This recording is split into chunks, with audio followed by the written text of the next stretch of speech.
What is that?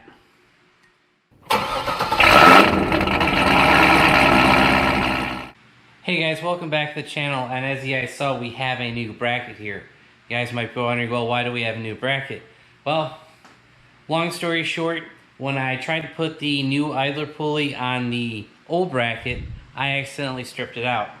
And you guys might be wondering, how did I do that? Well, to be honest guys, when I was putting the bigger pulley into this bracket, I didn't use a bolt that was long enough. And when I tried to go tighten down that short bolt, the end of the bracket simply just stripped. So I had two options. One, I could try to find someone locally to get this TIG welded, drilled and tapped for a new bolt, or just go ahead, call up Edelbrock and order a new bracket. That's what I ended up doing. The bracket was just about $100, a little bit over it.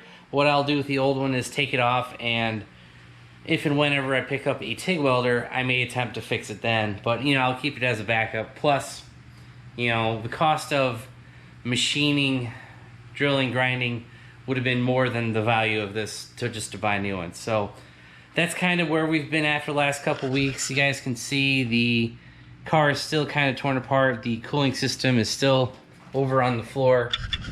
And so when I stripped this bracket out, pretty much the project just stopped, because I had to wait like 2 weeks for this to come in.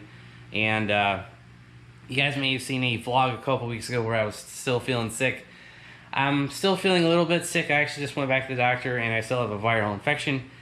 So when you're feeling like crap, it's just kind of annoying, and you don't want to go out in the shop, get all sweaty and hot. So hopefully by the end of the video today, we'll have the car fully assembled. We won't put the cooling system back in just yet, but the belt drive, all the brackets, the tensioner, and all the pulleys. That's kind of my goal for today. So let's go ahead and get started. Alright guys, as you can see, we have the new Idler pulley on the new bracket, and you will see that I used a ARP hardware in here. It's a 12-point. I don't know the exact measurements of the thread or pitch, but it is the same as the header bolts for an LS2, LS3. So I'll have to look that up. I'll have a part number down below for the ARP bolt. And no, you don't need to use the ARP bolt. I just happen to have it, and it happens to fit, so we're good there. And it is the proper length, so we're gonna be able to tighten this thing down, not worry about it. Now, I did tighten this down in 3 stages. I tightened it down at 10 foot-pounds, 14 foot-pounds, and 18 foot-pounds, just so that we kind of come up on the final torque spec and don't just do a full send on it. Because like I said earlier, we'd already stripped out one of these brackets, and that's this one down here. And I'm not sure if you guys could see that. You might be able to. But the outer like 4 or 5 threads are all tore up. So we may have been able to just use that ARP bolt and send it. But you know what? Since the car is torn apart and you really have to tear the car apart to replace this bracket, I decided just to wait a couple weeks, however long it took. I ended up ordering a new batch of hardware off of Amazon actually. I will include a part number for this as well. And what I did was, I think they're 90 millimeter in length. I think it's a hex 8, and I don't remember the bolt thread, or any of that stuff. But we'll have the part number down below, which will have all the proper information. So let's go ahead and use this new hardware. And as you guys can see, it's not going to be all stripped out like the old one. And we should be able to get this attached into the new LS3 style water pump and get this bracket finally installed. We have the new Idler bracket torqued down 18 foot-pounds on all 3 bolts, and I apologize, this was actually a 6 millimeter hex, not an 8 millimeter. 8 millimeters on the cylinder head for the other bracket. I also looped the belt around the Idler pulley, wrapped it around the crank pulley, wrapped it around the water pump, and it's also kind of tight up there over against the alternator, and we should be good. What we need to do next is actually add the tensioner and the other Idler pulley bracket over here. So we have the tensioner bracket fully installed. There are 3 bolts. There's 2 15 millimeter bolts. Those tie into the water pump. He torqued those down to 37 foot-pounds. And there's also a hidden H8 or hex 8 bolt. My finger's pointing toward it. It's hidden within behind the tensioner. This bolt right here, that also tightens down to 37 foot-pounds. So if you guys are ever installing or removing your E-Force supercharger, don't forget this bolt. It's hidden behind the tensioner. So we've completed the assembly on the tensioner here. We've got the tensioner, this bolt that holds the tensioner on, that's 37 foot-pounds. I also installed this upper idler pulley. This torques with 18 foot-pounds. The tensioner pulley tightens the 18 foot-pounds. And I actually had a big struggle trying to get this green HD belt onto the car. I don't know if it's a combination of just the brand new LS3 water pump pulley might be ever so slightly bigger than what's on the LS2. I'm not really sure, I didn't measure that out. They should be the same size, but guys, like, I actually struggled trying to get that belt around all the pulleys and onto the car. So maybe that'll help prevent belt slip by just being that much tighter. So that's pretty cool. As for the new lower idler pulley, I'm not sure if you guys can see that down here, but we do have full belt wrap around the pulley, and it is not hanging off the edge anymore. It is close to riding the edge of it, but it's not hanging off. I think the ATI pulley just is that little bit much wider on the end coming back toward the front of the car, and that'll help us prevent from that, you know, that bearing going bad, the belt slipping off the edge, or the belt slipping on the pulley like we have. You know, I have no idea where that old pulley is. Otherwise I'd show you where all the paint was missing. It's not paint, it's that, you know, anodizing, whatever finish they do to those pulleys, it was all missing off that pulley. So we should be good to go on the front accessory drive with the brand new ATI lower idler pulley, that brand new Edelbrock bracket, that Idler Pulley Bracket, that assembly, so we should be good there. I think the only other thing to do would be to put the cooling system back in, the throttle body, hook up all the rest of the electrical, because, you know, a bunch of stuff is disconnected, and I think we'll be good.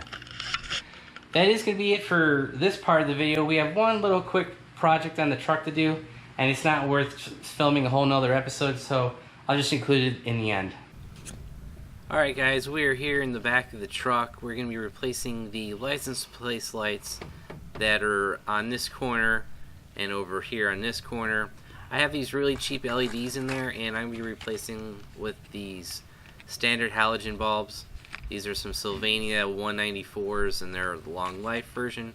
And let's go ahead and get started on this install.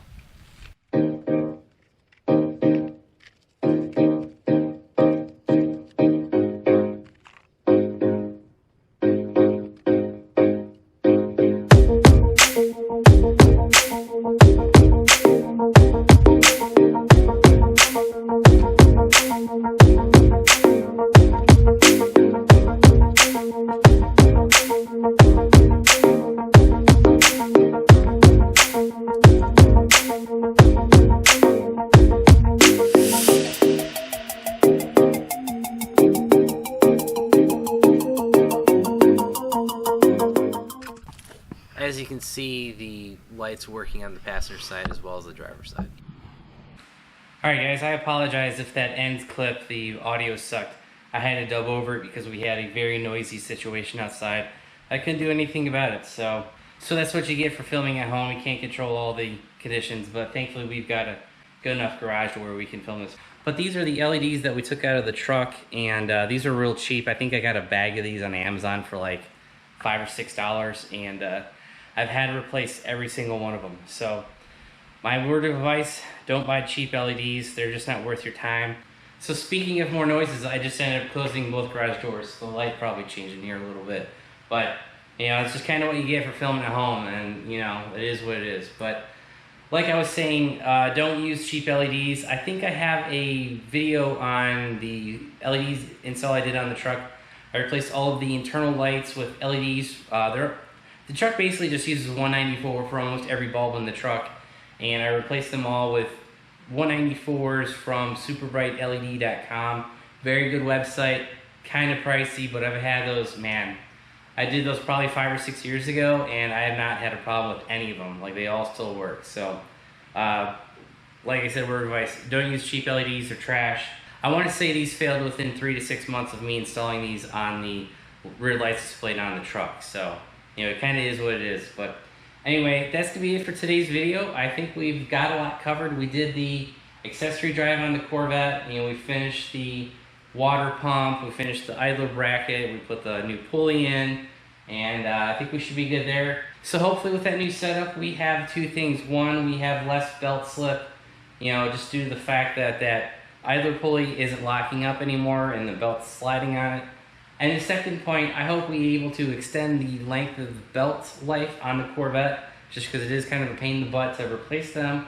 And you know, with that new Idler pulley, hopefully the belt doesn't go over it like it did on the old setup, and it doesn't slide on it, and it doesn't have any of that, you know, rubber chunking, if you want to call it that. So we should be good. I could upgrade to a 8-rib setup on that. It's pretty expensive, you know, that would require almost every new pulley on the car. ATI does sell a setup. Innovators West also sells a setup. They're both around the $1,100 to $1,200 price range. You know, I'm obviously going to dyno it on this set, and if we don't have any belts up, we should be good. If not, we can get into the world of custom pulleys, setup, and all that. But by replacing both those Edelbrock pulleys, we're golden on that, because, you know, those are just standard ATI size. The only thing we might run into is the tensioner pulley on the E-Force bracket.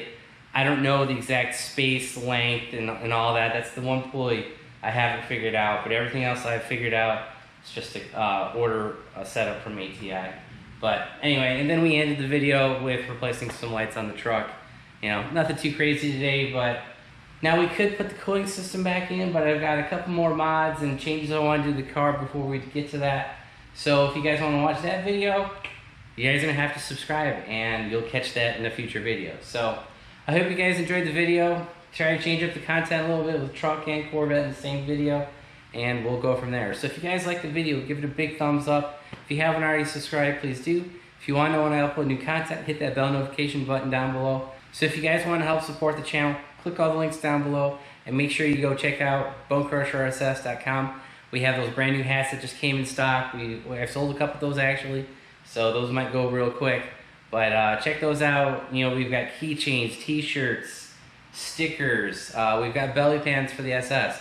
All kinds of stuff on there.